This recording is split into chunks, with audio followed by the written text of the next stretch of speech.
How many of you heard about how important networking is in Canada to get a job? How many of you go, I just don't know what to do?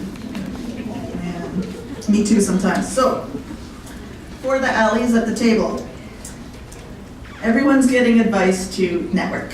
How should newcomers to Canada do that successfully, and are there any recommendations you have in particular for new Canadians?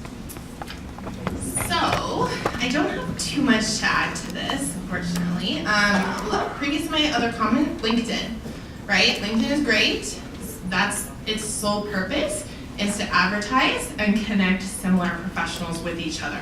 Unfortunately, we don't hire you directly because you have a LinkedIn profile. You still have to go through the process and apply through the website, and just like anybody else, right, to be fair and transparent. However, we do love to see people on LinkedIn connect with us, and we do try to source candidates, like I said before, for those hard to recruit locations and positions. So LinkedIn, great network. Connect with people in the similar field with you. Connect with us HR folks. Connect with ADMs. I'm sure Stephen would love if you connected with him. That's really all I have to say, and I think this actually is a really good networking event. This is amazing. You guys can sit with each other, discuss your experiences, come talk to us, discuss your experiences with us, get first-hand advice from us. So I think stuff like this, professional associations, maybe some educational institutions, connect with them, go to their events. That's what I have to say about that. First of all, when it comes to networking, I think whether you're new to Canada or you've been here for a long time, I think it's challenging. It can be challenging for all of us to build connections and build relationships. And so I definitely empathize with providing advice for newcomers, because Scylla and I interact with many newcomers that are searching for jobs. And I can only imagine what it's like to come to a new country and a new city and not only have to settle and learn about what Edmonton's like, but it's also about trying to build connections and relationships to get employment. And with all that you have to do, that can be challenging for sure. And so first of all, I definitely empathize and know how hard it is to build connections and relationships, especially if you're new to Canada. Much easier if you've been here because you've already got some of those connections built through growing up. So I do think there are some tips though that can hopefully help you with regards to building your network.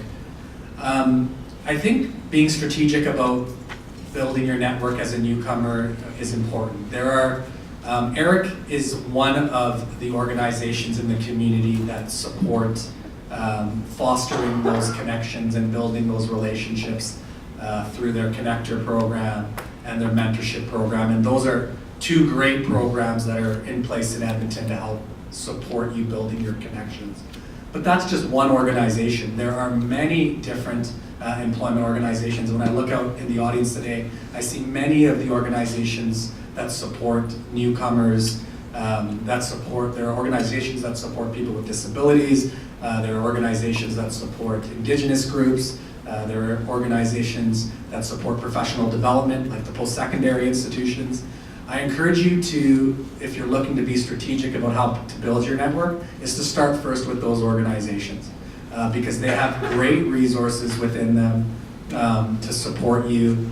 They actually have job search coaches and counselors that can really guide you in how to go about navigating the job search process here in Edmonton. And they can also connect you in with employers. At the City of Edmonton, we partner with approximately 50 different post-secondary institutions and employment organizations that we have relationships with. And through those relationships, oftentimes people are getting work experience and jobs with us. So that's a good place to start, is building your connections and taking advantage of some of these programs. The Connector program and the mentorship program that Eunice just talked about are amazing programs to build your network. In addition to that, I do like the advice around being more active on social media, specifically LinkedIn. But what does that mean exactly? It's not just about creating a profile and trying to connect with whoever.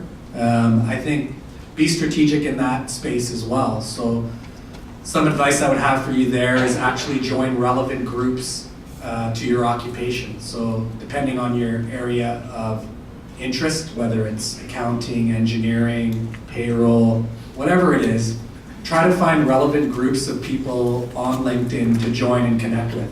Because the people that are going to get you the job, to be quite honestly, are not people like me and the HR professionals. We are the connectors and we make the connections with hiring teams and talent, but at the end of the day, who makes the decisions?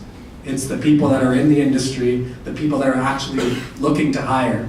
And so you have to equally spend some time investing in not only making connections with the HR people, but also in making connections with industry.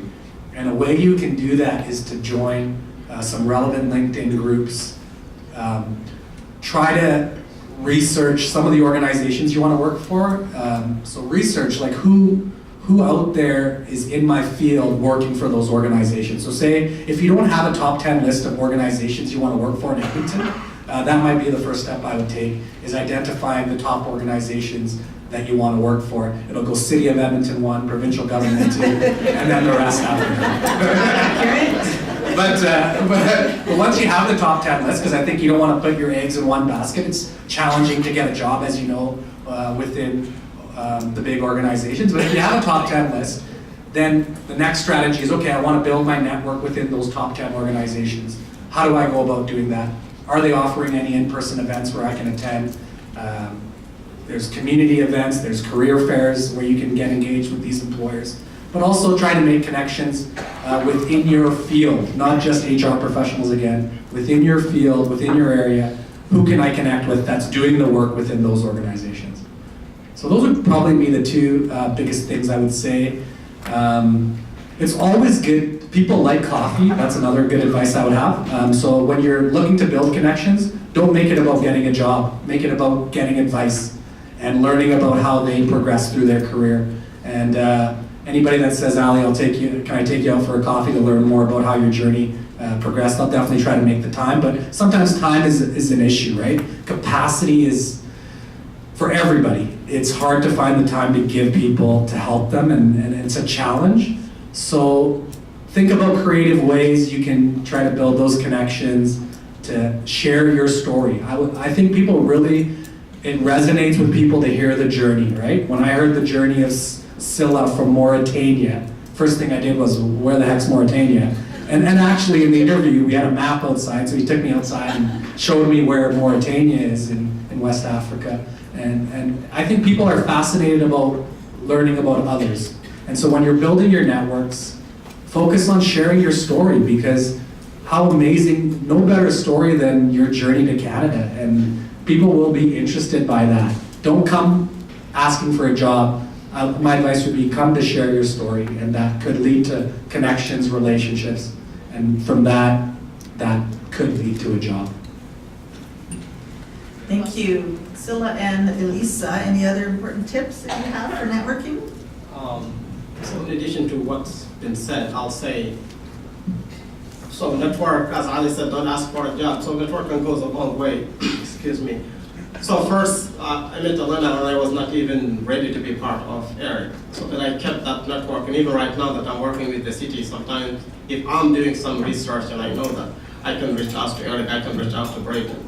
So if you kind of network with a person, you didn't find a job, that doesn't mean that you cut those ties. It can work well for you. Some of the people that I've met looking for jobs in HR, I still go back to them and send them resumes. So they were not able to find me a job when I met them and sat down with them, but I got advice, and I still keep them, and I still go back to them, ask for advice whenever I need it. So I know it's very hard, and trust me, I've been there and I've applied and I've met so many people, but at the end of the day, being able to keep them and going back, and please do follow up if you get somebody's email or something and they get back to you and they said, oh, I'm busy, follow up with me, please do take time and follow up. That makes a big difference. So I think it's good for provide guidance, but you have to do your homework. So if somebody provide, I'm working in the city of Edmonton, or I work for the government of Alberta, it will give you a guidance, like for example, share the story, what I did, but you cannot expect that that's it. You need to do your own homework. I'm gonna share what happened in Mexico, and I think networking here is very different, and I think cultural people understand networking different way.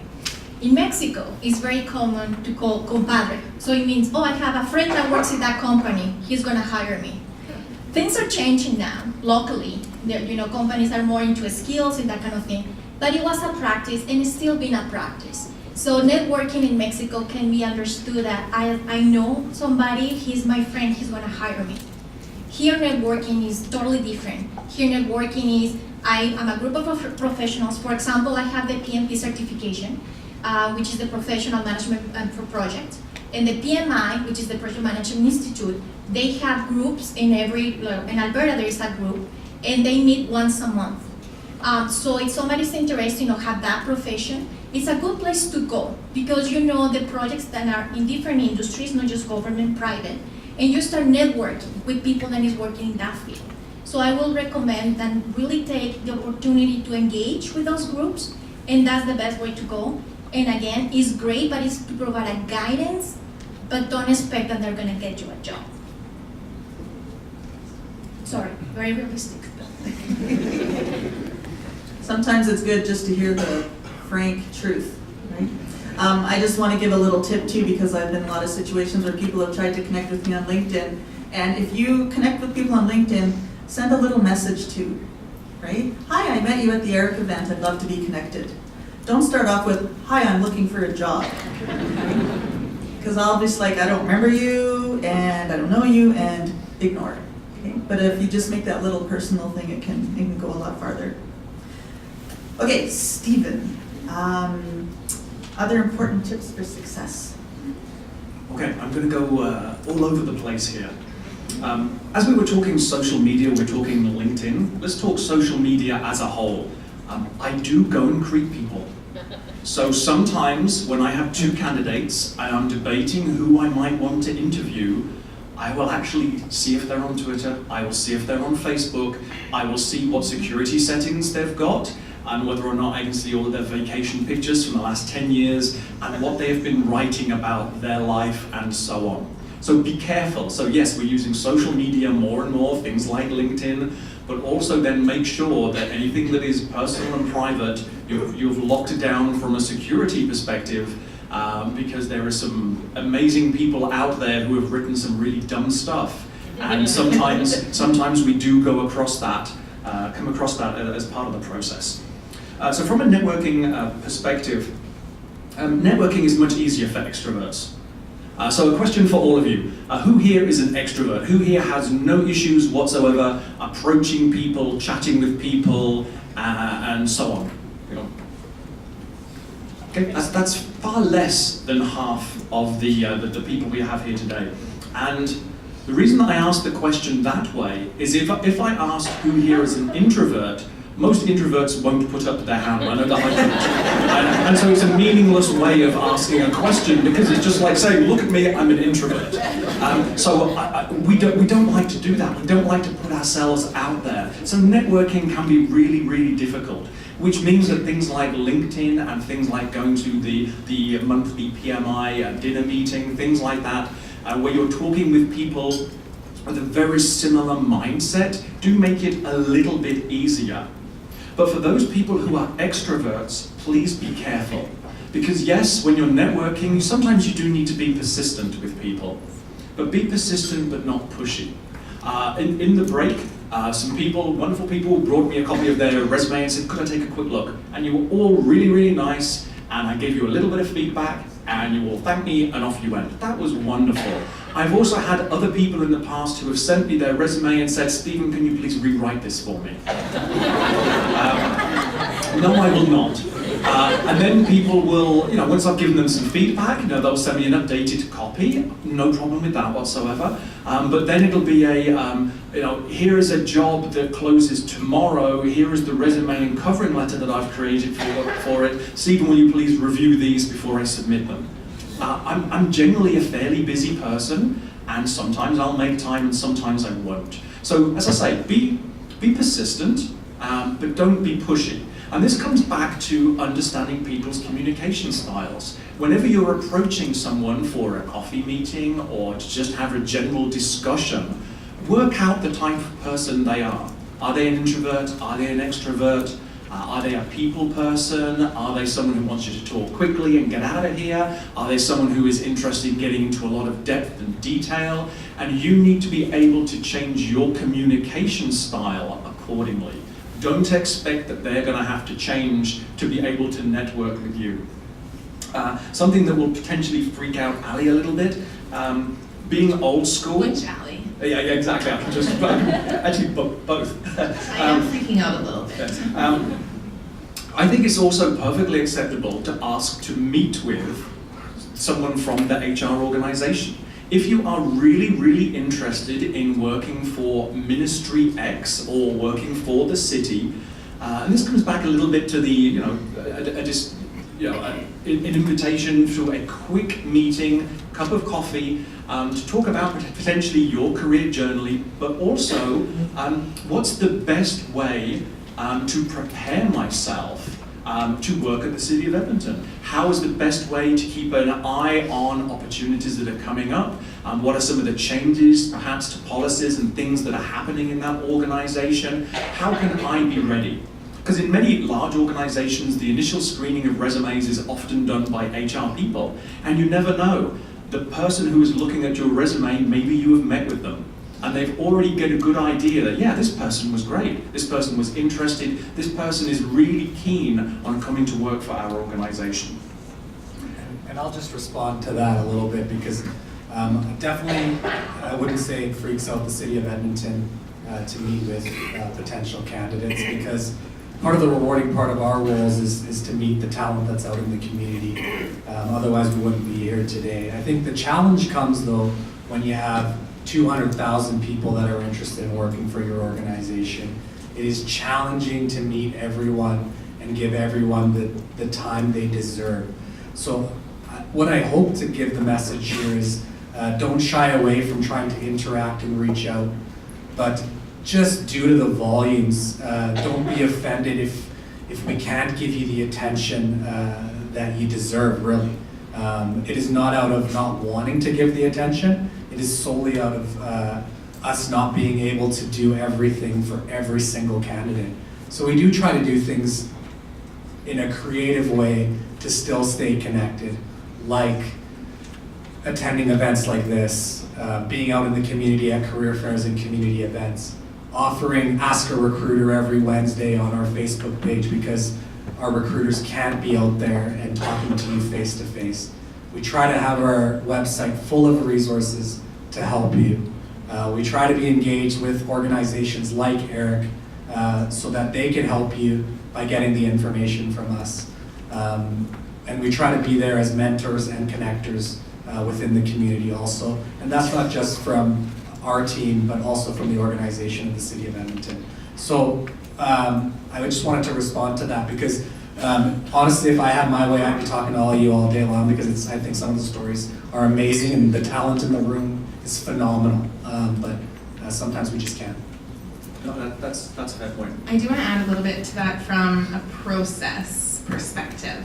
I know we don't want to hear about processes, but I just want you to know we do have a process in place. So even if I did meet you today, we connected, that's great. I might think you're fabulous.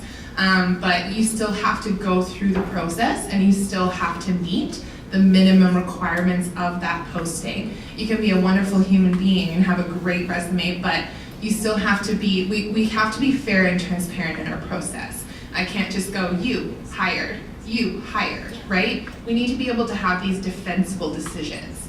As the government of Alberta, we need to be able to support our decisions. So we need evidence to support those decisions other than I like you. Okay? And my final point on this, this is a good segue into that, is how many of you, when you have been for an interview and you don't get a call back or you get just a simple call back with a no, then ask why? What could I have done better? What can I improve upon? And maybe use that as an opportunity to connect with some of the people who are interviewing you, or maybe with the HR people to say, obviously my skills were good because I got an interview, but there was something that I didn't meet the requirements for, the fit, the culture, when it came to the interview itself. And And so how can I improve? And that's a good way to continue that networking after you've been through an unsuccessful experience. Okay, I am, panelists, just to let you know, I'm going to make the difficult decision with Elena for this last section to skip this last section so we have time for audience questions because we're 15 minutes over. So the last section, just so you know, is going to be about kinds of frequently asked questions and personal experiences applying at the city and the GOA. So my suggestion, if you're interested in those, connect with folks after this session. Attend that. When is the Facebook Ask a Recruiter? When is it usually? For the city of Edmonton, that's every Wednesday online between 11 and 12. But we also have other mechanisms. We have a number on our website where you can get in touch with employment assistance. So if you go on our career site and you need some help with your application, you can talk to those employment assistants and they can support you. We also have a digital career center at City Hall. If you're not comfortable using our online or using the phone, you can come down to City Hall to our digital career center. And I can't remember the date or the day of the week that we're there, but on our website it'll tell you. And you can come and interact with one of our assistants so they can help you as well. Government of Alberta folks, any suggestions on if people have further questions they want to follow up with? Yeah, so on our jobs board, so jobs.alberta.ca, you can submit questions right off that actual webpage. It does go to the Talent Acquisition Branch at the Public Service Commission if they're job-related questions. If you have Government of Alberta-related questions, please go to alberta.ca. If they're related to the jobs, you can submit a question, ask your question. If it's related to a specific job, ask us. We will try to put you in connection with the appropriate ministry or HR office that's responsible for that posting.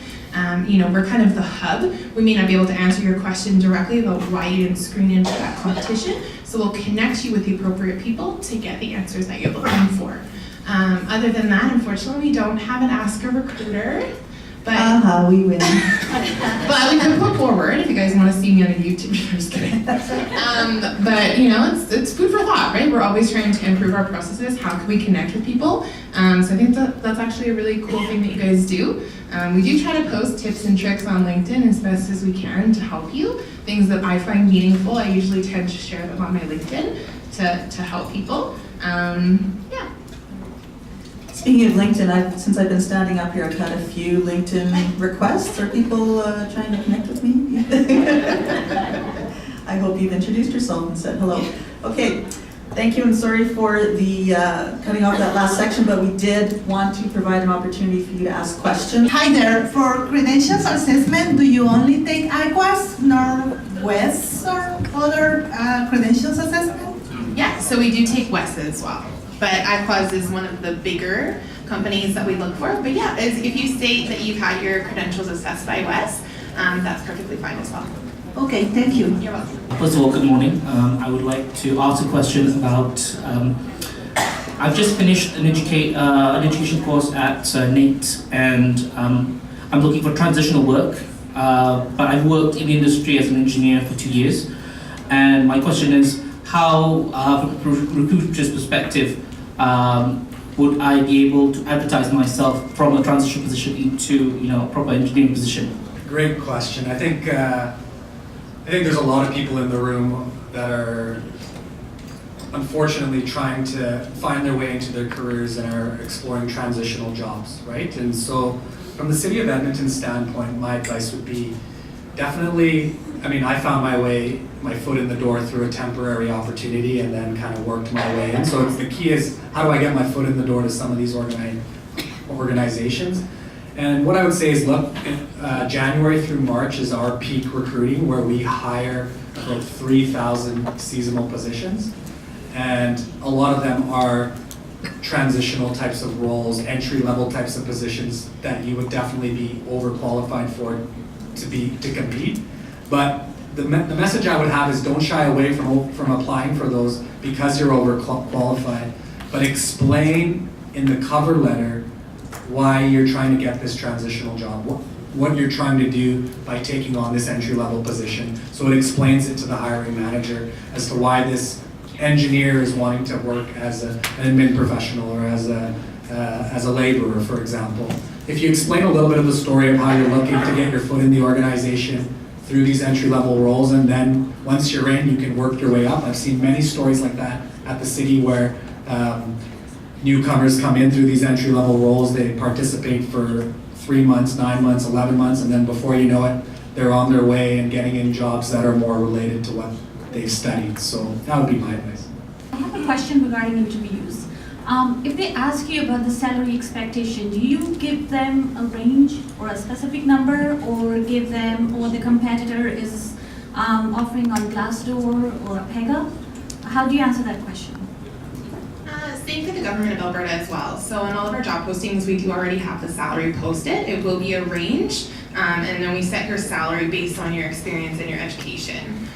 So there's really not too much flexibility with that. You may have more flexibility in a private organization with salary determination, but in the government of Alberta, the salary is right there. So if it's something that, you know, the salary is a concern for you, that's something that you need to take into consideration before you apply for the job. There's a couple of techniques that I've seen or maybe even used in the past. First one is sometimes to actually ask the question back to them. So for this type of role, what would your typical salary be? Reason being, as soon as you give a figure, you know that either you've just lowballed yourself and they're just like, yes, or you've highballed yourself and possibly you're no longer going to be considered for the role. So trying to find some way of mitigating that risk is important. The second one that I've seen in the past is you could give a figure, but you can also say, it's the package, it's the overall package that I'm most interested in. You know, benefits, vacation, flexible working, as well as the salary. So the salary is important, and maybe I'll be looking for around about $16,000 a year, but I would need to see what your overall offer would be before I could give you a final figure. Thank you. All right, good morning. My name is Paul. Thank you so much for your time today. Elisa, you mentioned that by talking about resume, that you should let your resume tell how much you can adapt. Please can you throw more light on that? Adaptability is something that is one of the values in the government of Alberta, but overall I think everybody should have that value. In my experience, my success has been because I adapt. I adapt to the culture, I adapt to the change. When I moved from Mexico, I was already manager in type electronics for the chair services for human resources. But I was aware that when I moved here to Canada, I was gonna start all over again. So I adapt to that. For me, it was a refresh start. I was 35 years old in that time. I had more energy. And I was prepared to, prepare myself like I have to prove myself. It's like when you finish university back home. You're not expecting to get right away into a manager's position. So you start your way. So when I moved here, I adapt to that. I started accounts payable in General Mills, a good company. Then after that, they discovered, oh, this lady has experience in payroll. So I went back to payroll. 4 months later, they gave me human resources too. And then I was growing up, and then in the position, of course, I grew up in the position. Then I was moving quality for quality, and then they have a standard, so I started going into the project area more. And I start moving up and learning more in Canada. So I adapt to the change, and I adapt to move from a human resources to projects. Then when I start working in the government of Alberta, I applied to a temporary position. So don't be scared to that, because it's got a great opportunity to put your feet in. You are inside, you're learning more. So I started as a business analyst, great position. I recommend if you see a posting for business analyst, go for it. You can be financial analyst, business analyst, different things, but you start learning about all the process inside. So again, your answer is adaptability, adapt to the change, not just to the culture. Be adapt. Then I always say to my team, there's 2 things true in life: change, and we're gonna die, and that's the truth. Thank you. Hello, good morning. I'm Oscar.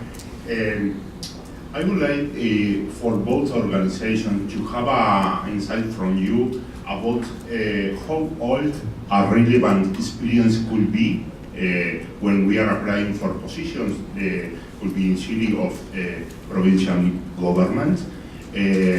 For those who have come here some years ago and start maybe a path through improving the language, after that to updating the Canadian certifications, and have spent 4 years outside the industry or the position that related that they want to go. So how can we deal with that when we apply for your organizations?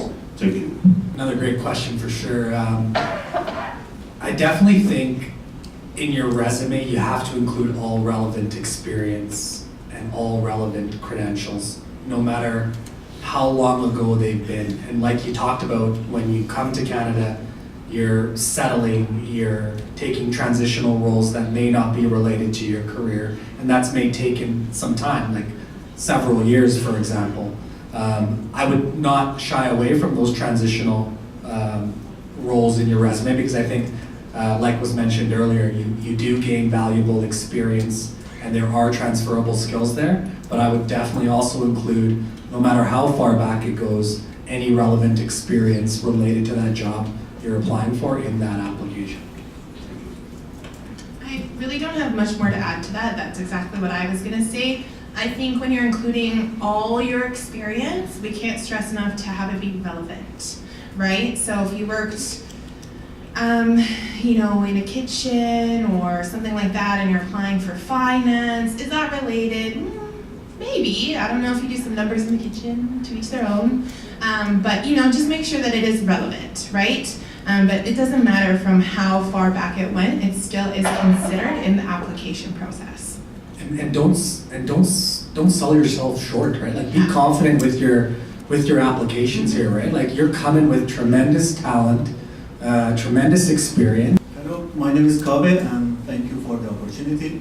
So as already Ali explained about the interview question, the most first question is, so tell me about yourself. So I personally have a big problem with this question, because I can stand there and speak a couple hours about myself. Then, so what should I say, or how to, would you please actually specify what should I say in a very short period about this question?